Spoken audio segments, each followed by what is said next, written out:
तो फ्रेंड्स, आपका स्वागत है रोहित रेलवे टीम 4 क्लास में।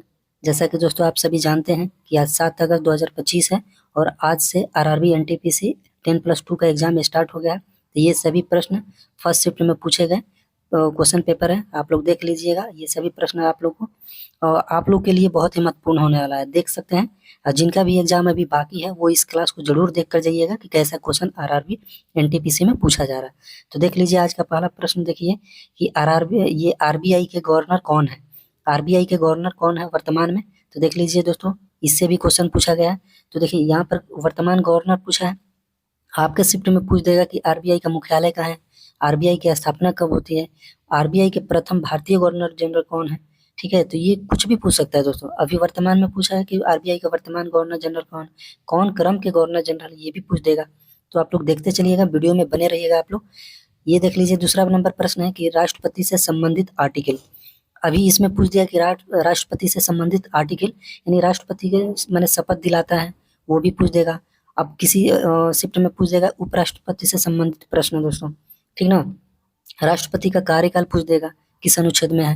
राष्ट्रपति बनने के लिए कितने आयु की आवश्यकता पड़ती है। राष्ट्रपति का कार्य पूछ देगा, कार्यकाल हो गया दोस्तों, कार्य भी पूछ सकता है कि राष्ट्रपति किसको शपथ दिलाते हैं, किसको शपथ नहीं दिलाते हैं। ठीक है, तो ये सभी प्रश्न पूछ सकता है। राष्ट्रपति से अभी पूछा है, कभी आपसे प्रधानमंत्री के बारे में भी पूछ देगा। तो आर्टिकल आपको पढ़ के जाना है दोस्तों, ठीक है। अगला नंबर प्रश्न है कि जल जीवन मिशन से संबंधित प्रश्न है। तो जल जीवन मिशन यानी योजना से संबंधित, ये केंद्र सरकार की योजना से संबंधित प्रश्न है। तो ये योजना भी आप लोग पढ़ कर जाइएगा। नेक्स्ट है कि परवीन सूद। नेक्स्ट क्या है, परवीन सूद, जो कि 4 नंबर में परवीन सूद कौन है।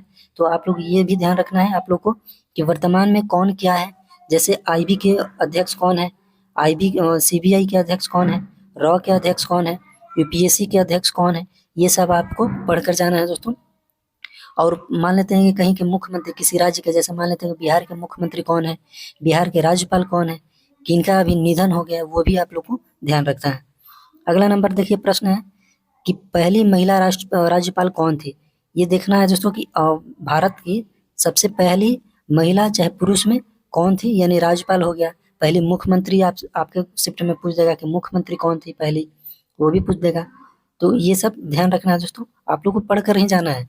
ये जितने भी प्रश्न आ रहे हैं आप लोग को दम पढ़ कर जाना है दोस्तों, क्योंकि आरबीआई जो ये आरआरबी जो एनटीपीसी है, ये जितने भी शिफ्ट में एग्जाम होगा उसमें ये क्वेश्चन रिपीट करेगा दोस्तों। क्वेश्चन रिपीट नहीं करेगा, लेकिन उसी आधार पर, जैसे मान लेते हैं कि राष्ट्रपति से पूछा, तो किसी शिफ्ट में आपको उपराष्ट्रपति के बारे में भी पूछ सकता है, आर्टिकल के बारे में।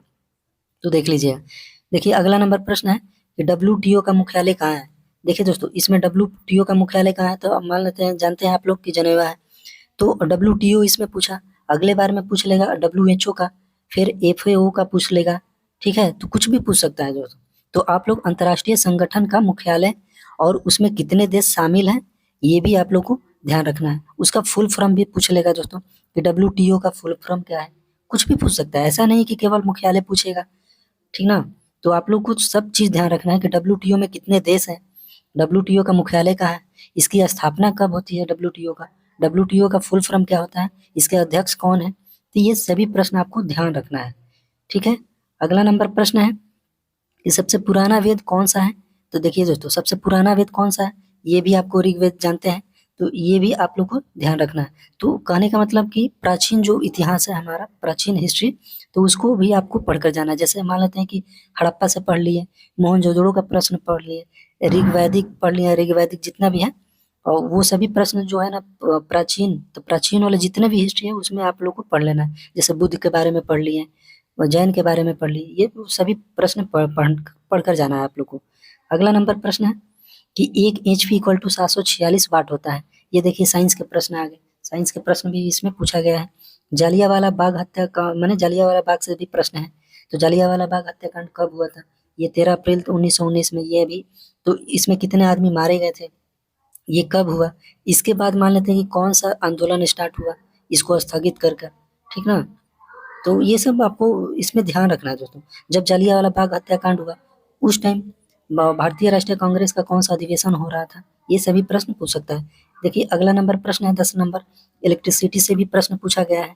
इलेक्ट्रिसिटी आप मैंने जो चैप्टर है विद्युत, वो आप लोग पढ़ लीजिएगा।